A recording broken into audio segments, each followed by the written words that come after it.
there are a lot of millennials at the moment that are wondering what to do next and how they should go about the way that they running their business, the way that they in their personal relationships. And one thing that I found that a lot of millennials are struggling with is the ability to be able to really have challenging conversations.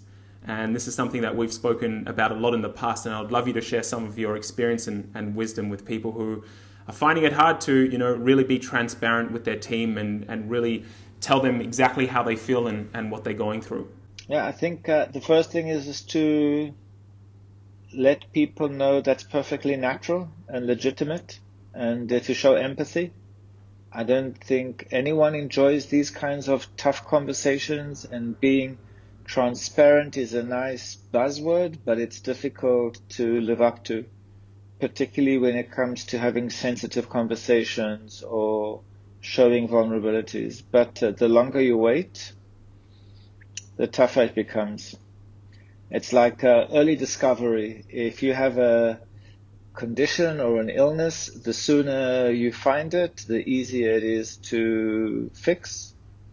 If you have a bug in a design, the sooner you find it, the cheaper and faster it is. So I would really encourage people not to postpone these conversations. And if you feel that you need to have this conversation, find the right time and the right place and sit down and have an honest, open, courageous discussion. What does it mean, the right time? How do we know that it's the right time? I think you have to be in a position where, if you are emotionally overwhelmed, so if you're feeling very hurt, if you are having a meltdown, not a good time to have these discussions. If you are physically or mentally exhausted, not a good time. If the other side hasn't got the time or the willingness to sit down and have this conversation, find a time that does, because a lot of the time we want to do it now. We're very impatient, instant results. And I think sometimes we rush into these conversations without being cautious enough to select the right time and place. So I would say as soon as possible, not immediately.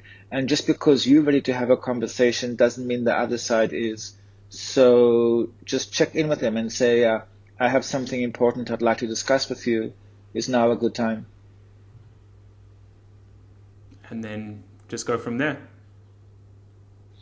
Just go from there. And then just be really open. Start with, I feel.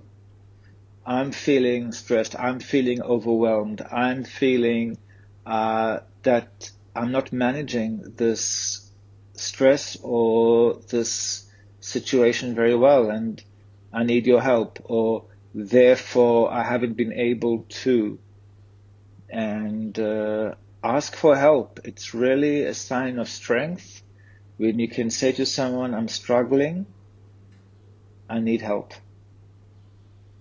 And what happens if the person that we're speaking about is the manager or the leader in the company, and they need to, have a tough conversation with their employee, and, it's not really about them asking for their help, but rather they need to pass on a message or pass on something that's challenging for them to do or to speak about?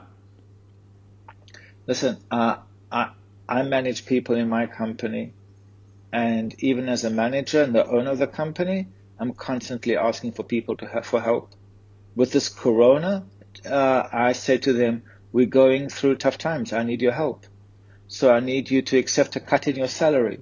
I need you to get creative and see how you can reinvent what we're doing. I need you to do this. In order for us to survive, this is what I need from you. So even as a manager, if you have direct reports or to your team and peers, sure, ask for help. Tell them what you need. Why not?